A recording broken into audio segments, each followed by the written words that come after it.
Hello दोस्तों, good evening. कैसे हैं आप सब लोग? आशा है कि आप सभी अच्छे हैं, खुश हैं, मस्त हैं। तो खुश रहें, मस्त रहें और पढ़ते रहें। हम बाल विकास के बारे में चर्चा कर रहे थे। बाल विकास के बारे में हमने क्या है, बाल विकास की विभिन्न अवस्थाएं हैं उनके ऊपर चर्चा स्टार्ट कर रखी थी। इसमें हमने दो अवस्थाएं वो पढ़ ली थी। एक तो हमने क्या पढ़ी थी, शिशु अवस्था है, जिसकी अगर हम बात करते हैं 0 से 5 या 0 से 6 वर्ष की आयु होती है। दूसरा हमने क्या बाल्यावस्था है उसके बारे में देखा। 6 से 12 वर्ष की जो आयु होती है वो कौन सी कहलाती है? बाल्यावस्था कहलाती है। निर्माणकारी काल है, अनोखा काल है और मिथ्या छद्म की अवस्था। इस प्रकार हमने इसके बारे में देखा था, किस प्रकार इसका सामाजिक विकास होता है, किस प्रकार मानसिक विकास होता है, इसके बारे में हमने देखा था। तो आज हम इससे अगली अवस्था है किशोर अवस्था है उसके बारे में पढ़े। इसकी अगर हम बात करते हैं तो 13 से 18 वर्ष की जो आयु होती है उसे किशोर अवस्था कहा जाता है। ये हमारी इंग्लिश की अगर बात करते हैं एडोलसोन कहा जाता है। इसी अगर बात करते हैं क्या कहते हैं, एडोलसोन्स के नाम से जाना जाता है। इसकी अगर हम बात करते हैं तो यह हमारे एक शब्द है जिसकी उत्पत्ति की अगर हम बात करते हैं तो मनोवैज्ञानिक कहा है कि व्यक्ति जब परिपक्वता की ओर बढ़ता है, कोई भी जो बालक है वह जब परिपक्वता की ओर बढ़ता है तो उसे क्या कहा जाता है, किशोर अवस्था कहा जाता है। एडोलसेंस की बात करते हैं, इससे कोई भी बालक है जो अपने एक अवस्था है वो गुजार कर जब परिपक्व की ओर चलता है, परिपक्वता की ओर चलता है तो इसे क्या कहा जाता है, किशोर अवस्था कहा जाता है। इसके बारे में सर्वप्रथम विकास के बारे में और सर्वप्रथम इसके बारे में बताने वाले अमेरिकी जो स्टैनली होल थे, अमेरिका के एक निवासी है, मनोवैज्ञानिक है, उनके द्वारा सर्वप्रथम इसके बारे में बताया गया था। यानी किशोरावस्था के बारे में सर्वप्रथम अध्ययन करने वाले मनोवैज्ञानिक कौन से? स्टैनली होल है। कौन से? स्टैनली होल है। इनके द्वारा सर्वप्रथम जो किशोरावस्था है इसके बारे में बताया गया था। तो हम बात करते हैं किशोरावस्था को अन्य किन किन नामों से जाना जाता है। जिस प्रकार शिशुअवस्था थी, जिस प्रकार बाल्यावस्था थी, इसी प्रकार हमारी किशोरावस्था आती है और इस किशोरावस्था को अन्य किन किन नामों से क्या है, जाना जाता है। लेकिन इससे पहले थोड़ा सा देखते हैं कि किशोरावस्था से संबंधित क्या सिद्धांत है। दो सिद्धांत दिए गए हैं किशोरावस्था से संबंधित है, तो उनके बारे में देखते हैं। तो पहला सिद्धांत इनके बारे में बताया गया कि किशोरावस्था जो होती है वो त्वरित विकास के सिद्धांत पर आधारित है। इसके प्रतिपादक कौन से? स्टैनली होल है। तो स्टैनली होल कहते हैं कि किशोरावस्था जो होती है, एडोलसेंस जो होती है, वो हमारे त्वरित विकास के सिद्धांत पर है। कौन से सिद्धांत पर है? त्वरित विकास के सिद्धांत पे है। यानी यह बताते हैं कि इसमें विकास का, इसके अनुसार भी बात करते हैं किशोरावस्था में तो होती है, उसमें किसी भी प्रकार का जो विकास का स्तर है, क्या कहते हैं? स्टैनली होल बताते हैं त्वरित विकास का सिद्धांत है। और इस सिद्धांत में यह बताते हैं कि जो किशोरावस्था होती है इसमें जो किसी भी प्रकार का जो विकास होता है वो धीरे धीरे नहीं होता है, अकस्मात होता है, यानी अचानक होता है। किशोरावस्था एक ऐसी स्टेज है जिसमें कोई जो विकास की प्रक्रिया है वो धीरे धीरे न होकर के अकस्मात होती है, यानी अचानक होती है, जिसके प्रवर्तक कौन थे? स्टैनली होल है। दूसरा सिद्धांत आता है क्रमिक विकास का सिद्धांत है। इसके अगर हम बात करते हैं प्रतिपादक कौन से थे? त्वरित विकास का सिद्धांत। कौन सा आता है? पहला तो कौन सा है? त्वरित विकास का सिद्धांत है। किस नाम से जाना जाता है? त्वरित विकास का सिद्धांत है। दूसरा क्रमिक विकास का सिद्धांत है। इसके प्रतिपादक थॉर्नडाइक व होलिंगबर्थ है। इसके प्रतिपादक क्या कहलाते हैं? थॉर्नडाइक व होलिंगबर्थ है। ये क्या कहते हैं? क्रमिक विकास का सिद्धांत। क्या बताते हैं? ये कहते हैं जो किशोरावस्था है, इस सिद्धांत में किशोरावस्था में विकास धीरे धीरे और क्रमानुसार होता है। इसमें क्या कहा जाता है? क्रमिक विकास का सिद्धांत है। थॉर्नडाइक व होलिंगबर्थ कहते हैं कि विकास की जो प्रक्रिया है एक धीरे धीरे होती है और क्रमानुसार होती है। जबकि जो मनोवैज्ञानिक है स्टैनली होल है वो बताते हैं कि किशोरावस्था में विकास जो है अकस्मात होते हैं, यानी एक अचानक से होता है। इसलिए इन्होंने इस सिद्धांत का नाम दिया था त्वरित विकास का सिद्धांत है। हम चर्चा करें किशोरावस्था के बारे में। बालक जब परिपक्वता की ओर प्रवेश करता है, परिपक्वता की ओर बढ़ता है तो इसे किशोरावस्था कहा जाता है। इसे एडोलसेंस के नाम से जाना जाता है, यानी परिपक्व अवस्था की ओर अग्रसर होना। इसके लिए दो सिद्धांत दिए गए थे। एक सिद्धांत आता है त्वरित विकास का सिद्धांत है, जिसके प्रवर्तक कौन से? स्टैनली होल है। ये कहते हैं कि किशोरावस्था में विकास की प्रक्रिया है वो एकदम से हो जाती है, अचानक से हो जाती है। जबकि दूसरे मनोवैज्ञानिक है, एक तो कौन से? थॉर्नडाइक है, दूसरे होलिंगबर्थ है। ये क्या कहते हैं? क्रमिक विकास का सिद्धांत है। यानी किशोरावस्था में जो विकास होता है वो एक तुरंत नहीं होता है, अचानक नहीं होता है, अकस्मात नहीं होता है, धीरे धीरे एक क्रम के अनुसार होता है। अब हम चर्चा करते हैं किशोरावस्था को किन किन नामों से जाना जाता है। तो किशोरावस्था की अगर बात करते हैं तो इसका सर्वप्रथम बात करते हैं जीवन का सबसे कठिन काल। जीवन का कठिन काल है। आप हैं, मैं हूं, आपके ऊपर या अपने आस पड़ोस में जो किशोरावस्था से गुजर रहे हैं, यानी जिसकी आयु 13 से 18 के बीच में है, उनके बारे में देखिए, उनके बारे में सोचिए। तो यह जीवन का सबसे क्या कहलाता है? कठिन काल कहलाता है। जीवन का सबसे कठिन काल है, क्योंकि इस अवस्था में बालक क्या भ्रमित ज्यादा होता है। इसमें विभिन्न प्रकार के हार्मोनल बैलेंस होते हैं, विभिन्न प्रकार के विचार, तार्किक अतार्किक चिंतन इसमें आने लगते हैं। तो बालक है इसमें विभिन्न प्रकार के जो अंडोम्ब्रुम है उनमें फंस जाता है, विभिन्न प्रकार की प्रतिक्रियाओं को कह जवाब देता है। और यह जो अवस्था है सबसे कठिन अवस्था मानी जाती है। कौन सी अवस्था है? पहला काल की बात करते हैं, पहला किशोरावस्था का नाम की बात करते हैं। जीवन का सबसे कठिन काल है, कौन सा है? किशोरावस्था है, इसे जीवन का सबसे कठिन काल कहा जाता है। दूसरा, आंधी तूफान की आयु है, क्योंकि इसमें जो बालक होते हैं वो क्या है?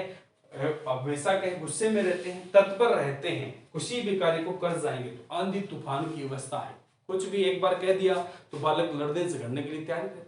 तो आंधी तूफान की अवस्था है। संघर्ष व तनाव की अवस्था है, किशोरावस्था है, इसमें बालक है संघर्ष व तनाव में रहते हैं कि क्या करें, किस प्रकार करेंगे। क्योंकि इस स्टेज में बालक जो होता है एक शिक्षा प्राप्त कर लेता है, और शिक्षा प्राप्त करने के बाद बालक सोचता है कि अब क्या करेंगे। तो क्या है? संघर्ष व तनाव की अवस्था है। उलझन की अवस्था, इसमें बालक क्या उलझित रहता है कि क्या करें और कैसे करें। इसमें समस्याओं की आयु होती है।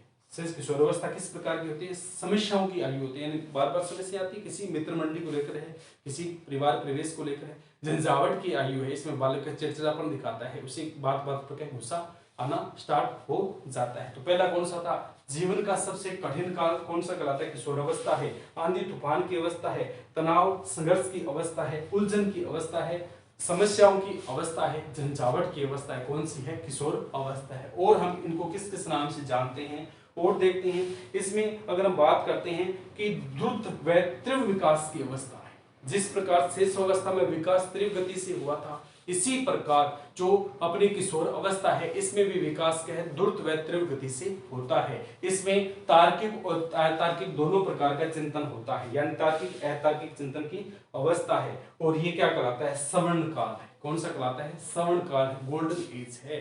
कोई जो बालक है अगर उसने अपने आप को सही अनुशासन में, सही परिस्थिति में और सही मित्रवत मंडली में डाल लिया तो वो जो इच्छा रखता है वो वैसा बन जाएगा। सवर्ण काल है, यानी अगर शिक्षा में कोई बालक है उसने अपने शिक्षक मित्रतों, शिक्षक जो है यानी शिक्षित बच्चे हैं उनके साथ मित्रवत व्यवहार रखा तो वह बालक है शिक्षा क्षेत्र में आगे बढ़ेगा। इसलिए इसे क्या कहा जाता है? सवर्ण काल है, गोल्डन एज है। कौन सा है? किशोर अवस्था है। इसके बाद बसंत ऋतु है। इसकी बसंत ऋतु है कि किस प्रकार है? किसी भी प्रकार बालक को कह दिया उसी प्रकार होता है। विभिन्न प्रकार के जो एड्रिनल ग्रंथि है, पीयूष ग्रंथि है, थाइमस ग्रंथि, इस प्रकार विभिन्न प्रकार के हार्मोन होते हैं। जिस प्रकार ऋतुओं में स्रावित होते हैं उसी प्रकार क्या है? बसंत ऋतु कहा जाता है किशोर अवस्था को। इसकी बात कहा जाता है संक्रमण अथवा परिवर्ती अवस्था है। इसमें संक्रमण व्यक्ति ज्यादा होता है, एक तो क्या शेष अवस्था और एक इसमें क्या है? व्यक्ति क्या संक्रमण व प्रतिवर्ती अवस्था ज्यादा दिखाता है। कौन सी है? किशोर अवस्था है। इसमें व्यक्तित्व की अवस्था ज्यादा स्पष्ट नहीं दिखाई देती है, इसलिए अस्पष्ट व्यक्तित्व की अवस्था है। कोई जो बालक है उसके व्यक्तित्व के बारे में हम स्पष्ट नहीं कह सकते। क्यों? वो यहाँ कुछ कहेगा, घर पर कुछ कहेगा और पड़ोस में कुछ कहेगा। तो अस्पष्ट व्यक्तित्व की अवस्था कौन सी कहलाती है? किशोर अवस्था है। इसकी अगर बात करते हैं विशेषता की खोज का समय और स्वयं को परिवर्तन करने की अवस्था है। कोई भी जो बालक है वो किसी भी मुद्दे को लेकर विशेषता की खोज करता है तो किशोर अवस्था में कर सकता है। तो विशेषता की खोज की अवस्था है। इस प्रकार किशोर अवस्था को इन नामों से जाना जाता है। तो जीवन का सबसे कठिन काल है। पहला कौन सा पढ़ा था? किशोर अवस्था का जीवन का सबसे कठिन काल है। आंधी तूफान की आयु, यानी व्यक्ति है कुछ भी कर जाएगा, गुस्से में रहता है हमेशा। तो आंधी तूफान की एज है, आंधी तूफान की अवस्था है। तनाव संघर्ष की अवस्था है, तनाव और संघर्ष आते हैं। उलझन की अवस्था है, समस्याओं की अवस्था है, झंझावट की अवस्था है, समस्याएं हैं, झंझावट की अवस्था है। द्रुत व तीव्र विकास की अवस्था है, तार्किक चिंतन की अवस्था है। सवर्ण काल कहा जाता है, इसे बसंत ऋतु भी कहा जाता है। सवर्ण काल है, बसंत ऋतु के नाम से भी जाना जाता है। और अगर हम बात करते हैं तो ये संकर्ण अवस्था है। इसमें व्यक्तित्व का स्पष्ट नहीं पाया जाता है, अस्पष्ट व्यक्तित्व की अवस्था है। विशेषता की खोज करने की अवस्था है। कौन सी है? विशिष्टता की खोज करने की अवस्था किशोर अवस्था है। और अगर बात करते हैं परिवर्तन की अवस्था है, यानी कोई भी जो बालक है वो परिवर्तन करना चाहता जाता है तो वो कौन सी अवस्था होती है? परिवर्तन की अवस्था किशोर अवस्था है। एक दो बार इनको देखें, अपने ऊपर लेंगे तो समझ में आ जाएगा कि कौन सी अवस्था में बालक किस प्रकार की प्रतिक्रिया दर्शाता है। अब हम बात करते हैं कि जो किशोर अवस्था है उसकी विशेषताएं क्या क्या होती है। बालक की किशोर अवस्था जो होती है उसमें बालक के परिपक्वता की ओर बढ़ता है।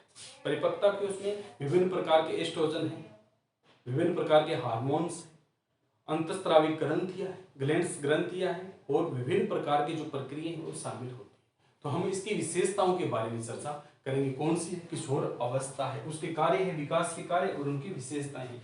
इसकी अगर हम बात करते हैं किसकी? किशोर अवस्था की, तो इसमें क्या है? चहुमुखी विकास होता है। इसमें क्या होता है? चहुमुखी विकास होता है, यानी चारों तरफ व्यक्ति का विकास होता है। शारीरिक भी होता है, मानसिक भी होता है। चहुमुखी विकास होता है, शारीरिक होता है, मानसिक भी होता है। इसके साथ व्यक्ति जब समाज में जाता है तो सामाजिक विकास भी होता है और बुद्धि के स्तर को लेकर एक संवेगात्मक विकास भी होता है। यानी किशोरावस्था में बालक का किस प्रकार होता है? सर्वांगीण विकास होता है, चहुमुखी विकास होता है। इसकी अगर बात करते हैं तो किशोर अवस्था में बुद्धि का सर्वाधिक विकास होता है। शारीरिक व मानसिक शेष अवस्था में भी होता है, बाद में चलता रहता है, लेकिन बुद्धि का सबसे सर्वाधिक विकास किस अवस्था में पाया जाता है? तो अगर हम बात करते हैं किशोर अवस्था में सर्वाधिक विकास पाया जाता है। इसकी अगर बात करते हैं व्यक्तित्व व घनिष्ठ मित्रता, व्यक्तित्व क्या पाई जाती है? घनिष्ठ है। शेष अवस्था में तो थोड़ी समय बाद क्या मित्र मंडली छोड़ देगा। उसके बाद में खोखली मित्रता आती है, वो कौन सी आती है? बाल्यावस्था है। लेकिन बाद में जो अवस्था आती है, किशोरावस्था आती है, उसमें घनिष्ठ मित्रता पाई जाती है। किस प्रकार की है? इसमें व्यक्तिगत व घनिष्ठ मित्रता पाई जाती है। व्यक्तिगत किसी व्यक्ति से अगर किसी ने मित्रता डाल ली तो वो किस प्रकार की होती है? घनिष्ठ मित्रता होती है। तो व्यक्तिगत व क्या पाई जाती है? घनिष्ठ मित्रता है। इसमें कल्पना का बहुमूल्य है। इसकी अगर वस्तु बात करते हैं तो अलग कल्पना तो इसमें करेगा, लेकिन कल्पनाओं का बहुमूल्य, यानी मैं ये कर लूंगा, मैं ये सोचता रहता है, हम ऐसे करेंगे, हम आगे चलेंगे, हम ऐसे बढ़ेंगे, ये तो कल्पना का बहुमूल्य, यानी कल्पना के आडंबर में घूमता रहता है, वो अवस्था कौन सी होती है? किशोर अवस्था है। कल्पना का बहुमूल्य किस अवस्था में पाया जाता है? किशोर अवस्था में है। दिवास्वप्न की प्रवृत्ति पाई जाती है। वीर पूजा, नायक पूजा की प्रवृत्ति पाई जाती है। दिवास्वप्न है यानी वास्तव में जिन इच्छाओं की पूर्ति नहीं कर पाते, सपने में सोचते रहते, हाँ ये हो गया, ये हो गया, क्योंकि किशोरावस्था एज ऐसी होती है, उम्र ही एक ऐसी होती है कि बालक के स्वप्न में ये सोचता रहता है। कभी कुछ देख ली, कभी कुछ गाड़ी देख ली, कोई बाइक देख ली, किसी प्रकार का उसके सामने क्या एक आ गया, सजीव चित्र उसका हो गया, लेकिन उसे वास्तविक रूप से प्राप्त नहीं कर पाता है, तो स्वप्न में सोचता है, रात को उसे सपना आता है और उसमें क्या इन इच्छाओं की पूर्ति करता है। तो कौन सी है? किशोरावस्था है। दिवास्वप्न की अवस्था है, प्रवृत्ति पाई जाती है। वीर पूजा और आत्म पूजा की भावना पाई जाती है। यानी इसमें क्या है? पूजा पाठ ज्यादा करे व्यक्ति जो होता है, आत्म सम्मान की प्रवृत्ति पाई जाती है। मेरे को लोग जाने, मेरे को लोग जाने, तो कौन सी? आत्म सम्मान की प्रवृत्ति पाई जाती है। ठीक है। पीढ़ियां जो होती है, हमने पढ़ा था, एक फैक्टर पढ़ा था, जीववाद का सिद्धांत, आगे भी देखेंगे इसमें। तो इसमें अगर बात करते हैं पीढ़ियों में अंतर के कारण क्या विचारधाराओं में डिफरेंस पाया जाता है। मैं पिताजी, उनके पिताजी थे, उनके पिताजी, तो ये पीढ़ियां चलती रहती हैं, पीढ़ियों में विचारधाराओं में क्या अंतर पाया जाता है। तो पीढ़ियों में डिफरेंस के कारण किशोरावस्था में क्या पाया जाता है? अंतर, विचारों में मतभेद पाया जाता है। तो हम कभी देखते हैं कि पिताजी के साथ उनके बेटे की ज्यादा बनती नहीं, क्यों नहीं बनती है? क्योंकि पीढ़ियों में किसी प्रकार का डिफरेंस है, अंतर है। तो किशोरावस्था में क्या बाप बेटे की आपस में ज्यादा नहीं बनती है। तो किशोरावस्था में पीढ़ियों में अंतर के कारण आपस में ज्यादा नहीं बनती है। समायोजन का अभाव पाया जाता है। किस प्रकार का है? समायोजन का अभाव पाया जाता है। किशोरावस्था होती है तो व्यक्ति के दिमाग में विभिन्न प्रकार की बातें चलती रहती है, विभिन्न प्रकार की इच्छाएं चलती रहती है। वो सोचता है मुझे ये चीज प्राप्त करनी ही करनी, किसी कारण से वो चीज प्राप्त नहीं हो पाती है तो व्यक्ति चिड़चिड़ा हो जाता है, गुस्सेल हो जाता है, झंझावट की स्थिति में रहता है, वह किसी भी प्रकार से उस इच्छा की प्राप्ति नहीं कर पाता है, तो वह क्या समायोजन स्थापित नहीं कर पाया। तो किशोरावस्था एक ऐसी ही अवस्था होती है कि व्यक्ति समायोजन स्थापित नहीं कर पाता है। हमने समायोजन पढ़ा था कि किसी भी कारण से व्यक्ति उन परिस्थितियों को उस समय में प्राप्त नहीं कर पाता है जिसकी उसे इच्छा थी, तो उन्हें धीरे धीरे क्या दमन कर देता है, समन करता है उनका। ठीक है, तो व्यक्ति दबाव, तनाव, दुश्चिंता इस प्रकार आ जाता है। लेकिन कोई जो व्यक्ति होता है उन परिस्थितियों में ढल नहीं पाता है, लेकिन फिर भी किसी कारण से उन परिस्थितियों को भुला देता है और अपने दिमाग को शांत करता है, समायोजन स्थापित करता है। लेकिन किशोरावस्था एक ऐसी अवस्था है जिसमें बालक अपने आप को समायोजन नहीं कर पाता है। उसने जिस इच्छा की पूर्ति की वो उसके सामने होनी चाहिए। अगर नहीं हो रही है किसी कारण से तो व्यक्ति का को समायोजित रहती है। तो समायोजन का अभाव पाया जाता है। कौन सी अवस्था में? किशोर अवस्था में है समायोजन का अभाव देखने को मिलता है। इसकी अगर बात करते हैं, मानसिक स्वतंत्रता होती है और कौन सी होती है? विद्रोह की स्थिति। मेंटल जो अगर बात करते हैं डिफरेंस नहीं पाया जाता है, यानी मानसिक स्वतंत्र होता है, व्यक्ति डिपेंडेंट नहीं होता, इंडिपेंडेंट होता है किसी भी प्रकार से, उसके दिमाग में किसी भी प्रकार का मानसिक दबाव नहीं, स्वतंत्र है। स्वतंत्र है तो वो अपने विचार रखेगा, मित्र मंडली है वो अपना विचार, दोनों में विद्रोह की भावना पाई जाती है। यानी किशोरावस्था में मानसिक स्वतंत्रता और विद्रोह की भावना पाई जाती है। किस प्रकार की है? मानसिक स्वतंत्रता व विद्रोह की भावना किस अवस्था में है? अगर बात करते हैं किशोरावस्था में पाई जाती है। किशोरावस्था में अपराध प्रवृत्ति का विकास होगा। देखते होंगे आप 6 से 13 वर्ष के जो बालक है, 7 से 13 वर्ष के जो बालक है, उनकी अगर हम बात करते हैं अपराध प्रवृत्तियां ज्यादा पाई जाती।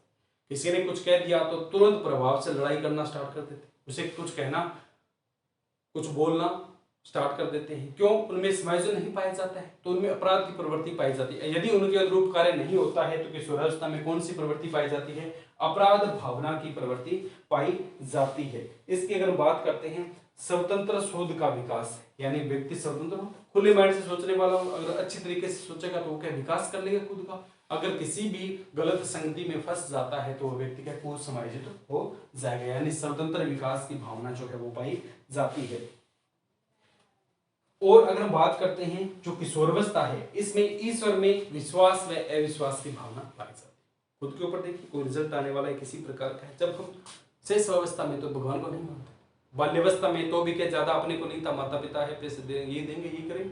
लेकिन जैसी एक एज आती है, किशोर अवस्था जब पहुंचते हैं तो किशोर अवस्था की ओर पहुंचते पहुंचते हम ईश्वर में विश्वास और अविश्वास की भावना को जागृत करते हैं कि भगवान ये करेंगे, भगवान वो करेंगे, भगवान ही हमारे क्या सब कुछ है। तो ईश्वर के प्रति विश्वास व अविश्वास की भावना कौन सी अवस्था में पाई जाती है? किशोर अवस्था में पाई जाती है।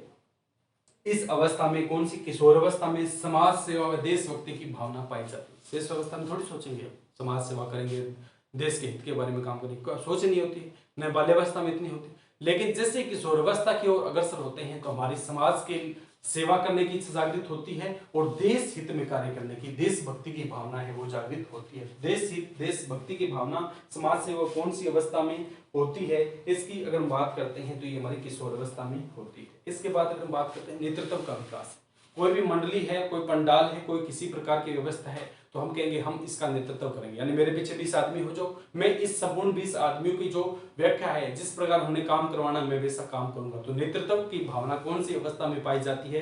किशोर अवस्था में पाई जाती है। किशोर अवस्था में कौन सी पाई जाती है? नेतृत्व की अवस्था पाई जाती है। इसकी अगर बात करते हैं समूह भावना की, समय वैश्यक और समूह भावना यानी वैश्यक हो गया जो किशोरावस्था है उसमें बालक वयस्क हो जाता है, उसमें वैश्य है, उनमें समूह भावना पाई जाती है, यानी वैश्य लोगों की एक मंडली बन जाती है। तो समूह भावना या समय वैश्य की भावना कौन सी अवस्था में देखने को मिलती है? किशोर अवस्था में देखने को मिलती है। विचारों व संवेगों में परिपक्वता देखने को मिलती है, यानी विचार को संवेग होंगे, अपने संवेग भय है, पलायन है, किसी प्रकार का ग्रहण है, कोई भी संवेग होगा तो उनमें क्या है? एक परिपक्वता देखने को मिलती है, संवेगों में परिपक्वता देखने को मिलती है। इसके बाद की अगर हम बात करते हैं अपने से बिछोड़ने का गम, कौन से है? अपने से बिछोड़ने का गम। शिशु अवस्था है, बाल्यावस्था, उसमें हम ज्यादा नहीं करते, लेकिन ये अवस्था होती है जब हम 9वीं 10वीं क्लास में होते हैं और ये हमारी एज होती है, तो उस समय हमें क्या है? बिछुड़ने का गम होता है। पूछा जाएगा कि बालक को बिछुड़ने का गम कौन सी अवस्था में देखने को मिलता है? तो किशोर अवस्था में। बिछुड़ने का गम कौन सी अवस्था दिखाती है? कौन सी अवस्था दिखाती है?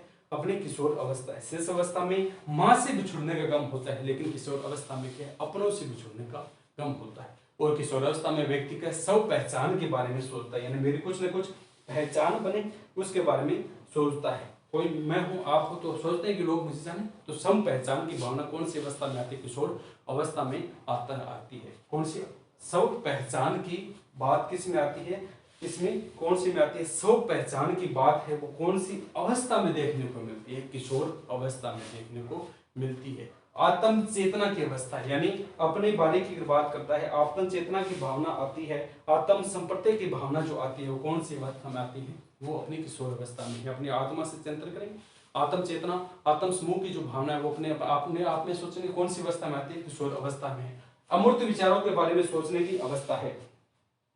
अमूर्त विचारों में हमने शेष अवस्था में पढ़ा था, जो मूर्त चीज है उनके बारे में बाल्यावस्था में पढ़ा था, ज्यादा नहीं सोचता है, केवल मूर्त के बारे में सोचेगा। लेकिन अगर हम बात करते हैं किशोर अवस्था है, तो इसमें क्या है, अमूर्त जो बातें हैं जो हमारे सामने नहीं है उसके बारे में बालक सोचता है। तो कौन सी अवस्था है, किशोर अवस्था है। इसके बाद आत्मनिर्भर बनने की व्यवस्था है, कौन सी आती है, आत्मनिर्भर बनने की अवस्था, यानी मैं खुद अपने आप अपना काम खुद करूं।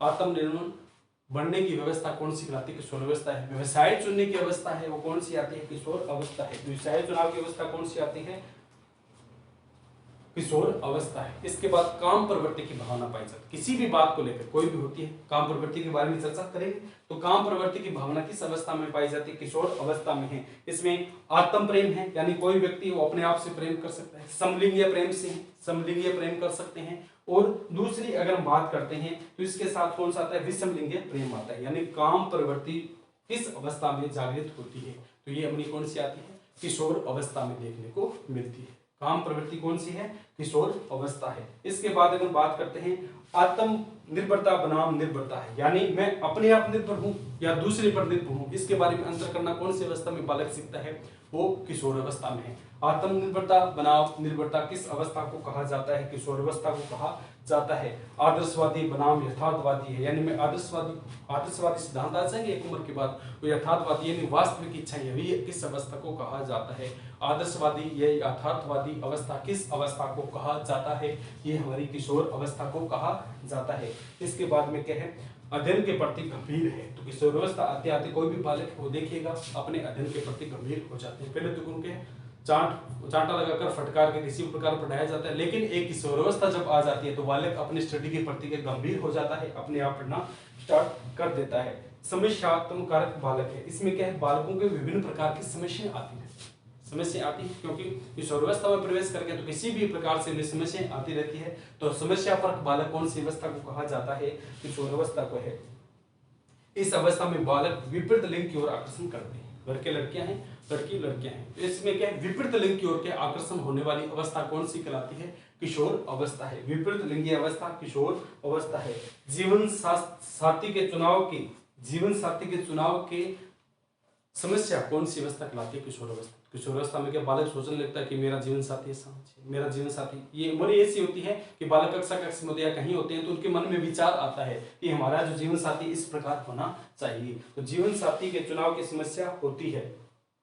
और इस अवस्था में, किशोर अवस्था में मादक पदार्थों के सेवन करने की अवस्था है। इस समय बालक जो होता है अगर गलत संगति में फंस गए हैं तो वह क्या मादक पदार्थों का सेवन करना स्टार्ट कर देते हैं। तो मादक पदार्थों का सेवन की अवस्था कौन सी कहलाती है, किशोर अवस्था है। वित्तीय समस्या की अवस्था है, इस अवस्था में बालक को अच्छे कपड़े चाहिए, अच्छे प्रकार से उसे पर्सनैलिटी डेवलपमेंट करने के लिए विभिन्न प्रकार के सामग्री चाहिए, प्रसाधन सामग्री चाहिए, तो उसके लिए उसे पैसे चाहिए। तो वित्त संबंधी समस्या कौन सी अवस्था कहलाती है, यानी बालक को पैसों से संबंधित समस्या कौन सी अवस्था में रहती है। विशेष अवस्था में तो कोई पैसों का लेन देन नहीं, बाल्यावस्था में ज्यादा उससे ज्यादा जरूरत नहीं, लेकिन जैसे किशोर अवस्था आती है तो बालों को पैसों की जरूरत पड़ती है। और इससे क्या कौन सी समस्या आती है, वित्त समस्या आती है, वित्तीय समस्या आती है। कौन सी आती है, वित्तीय समस्या है। और इसमें सबसे ज्यादा महत्वपूर्ण कार्य है आत्महत्या की समस्या। किशोर अवस्था में देखिएगा कोई जो बालक है वो आजकल नीट के लिए तैयारी के लिए, जेई के लिए तैयारी के लिए सीकर है, जयपुर है, एम्स, IIT या अन्य संस्थान में के कोचिंग के लिए आते हैं, लेकिन किसी कारणवश से वो कहे अपनी प्रिपरेशन ढंग से नहीं करते, या करते तो है लेकिन उनका एग्जाम है वो उनके अनुरूप नहीं बैठता है। तो आजकल कोटा में देखा होगा, जयपुर है, सीकर है, यहाँ पर लोग आत्महत्या कर रहे हैं, बच्चे के आत्महत्या कर रहे हैं। ये आत्महत्या का कारण कौन सी अवस्था में, किशोर अवस्था में होते हैं, क्योंकि उम्र ऐसी होती है 10वीं क्लास के बाद 11वीं 12वीं 7वीं में उनकी +1 +2 कक्षा पास हो जाती है और 7वीं वो नीट की प्रिपरेशन करते हैं। तो इन दोनों दौरान में क्या वो तनाव में, संघर्ष में इतने आ जाते हैं कि न तो वो ढंग से तैयारी कर पाते हैं, न एग्जाम को क्रॉस कर पाते हैं। तो इसके कारण उनके ऊपर तनाव बनता है, दबाव बनता है, जिसके कारण वो आत्महत्या करते हैं। तो आत्महत्या की अवस्था कौन सी कहलाती है, किशोर अवस्था है। तो ये हमारी उसकी क्या है, किशोर अवस्था की कुछ विशेषताएं थी। कौन सी थी, किशोर अवस्था जो होती है उसकी कुछ विशेषताएं थी। अब हम बात करते हैं किशोर अवस्था में मानसिक विकास किस प्रकार होता है। हमने क्या है, न तो शेष अवस्था का शारीरिक विकास पढ़ा, न हमने बाल्यावस्था का शारीरिक विकास पढ़ा, तो हम क्या इसका भी नहीं पढ़ेंगे। इन तीनों को एक साथ करेंगे, किस प्रकार बालक के शरीर के अंगों के विकास की प्रक्रिया होती है, कब उसके दांत आते हैं, कब इसकी हड्डियां विकसित होती है, उनके बारे में क्या है एक ही क्लास में तीनों का एक साथ लेकर करेंगे। तो अब हम देखते हैं बाल्यावस्था जो किशोरावस्था है उसमें मानसिक विकास है, किशोरावस्था में मानसिक विकास किस प्रकार का होता है। तो स्मृति की अगर बात करते हैं, हमने चिंतन में स्मृति टॉपिक किया, मेमोरी, किसी बात को याद रखना, उससे संबंधित इसमें बात आती है कि किशोरावस्था की जो अवस्था होती है तो उसमें बालक की स्मृति है वो तीव्र रहती है, यानी किसी भी बात को याद करने की क्षमता उसकी क्या है, तीव्र हो जाती है। और इसकी अगर बात करते हैं मानसिक विकास में, पहला पॉइंट तो कौन सा आता है, मेमोरी, जो क्या तेज रहती है। स्मृति शक्ति किसी बात को लेकर किशोरावस्था में किसी बात को याद रखने की समर्थ सबसे ज्यादा पाई जाती है। दूसरा है कल्पना शक्ति है, किसी भी बात को लेकर कोई जो बालक है किसी समस्या उसके सामने आ गई है, उस समस्या के समाधान के लिए वह जब कल्पना करता है तो उसकी सर्वाधिक तेज गति कौन सी अवस्था में पाई जाती है, किशोर अवस्था में। तो स्मृति की अवस्था है, चिंतन की अवस्था है और कल्पना की अवस्था है, वो सर्वाधिक कौन सी अवस्था में पाई जाती है, किशोर अवस्था के मानसिक विकास में पाई जाती है। इसकी अगर बात करते हैं किशोर अवस्था में अवधान की समर्था है, रुचियां हैं, अभिरुचियां हैं, इनकी जो प्रिपरेशन है, इनकी जो अभिक्षमता है वो ज्यादा पाई जाती है, यानी किसी भी बात को लेकर रुचि दिखाता है, अभिरुचि दिखाता है, अवधारणा दिखाता है, तर्क करता है, निर्णय करता है और किसी भी चीज को लेकर विचार करता है और उन विचार के बारे में विभिन्न प्रकार के विकास की योजना लागू करता है, वो कौन सी अवस्था में देखने को मिलती है, किशोरावस्था की मानसिक विकास की अवस्था में। तो ये हमारी कौन सी थी, किशोरावस्था में किसी भी बालक का मानसिक विकास है किस प्रकार होता है। इसके बाद अगर हम चर्चा करते हैं किशोरावस्था में सामाजिक विकास है, यानी किशोरावस्था एडोलसेंस आगे है, उसमें बालक का जो समाज के प्रति विकास किस प्रकार होगा, तो किशोरावस्था में सामाजिक विकास है। तो इसके बारे में अगर बात करते हैं तो इसमें हमने देखा है कि जब हमारी किशोरावस्था थी तो हमने सर्वप्रथम क्या किया था, समूह बनाना स्टार्ट किया था, समूह भावना पाई जाती है। तो पहला पॉइंट कौन सा आता है, किशोरावस्था में सामाजिक विकास की अगर बात करते हैं तो पहला पॉइंट आता है समूह भावना, कौन सा है, समूह का निर्माण करता है। इसमें बालक को क्या समूह के निर्माण में आना जाता है। कुछ समूह तो ऐसे बनेंगे जो पढ़ाई से संबंधित होकर, कुछ बालक ऐसे समूह बनाएंगे जो भ्रमण में आनंद लेते हैं, कुछ खिलाड़ी जो खेल भावना के प्रति जागरूक है वो क्या समूह बनाते हैं। तो पहला कौन सा आता है, किशोरावस्था में समूह भावना पाई जाती है।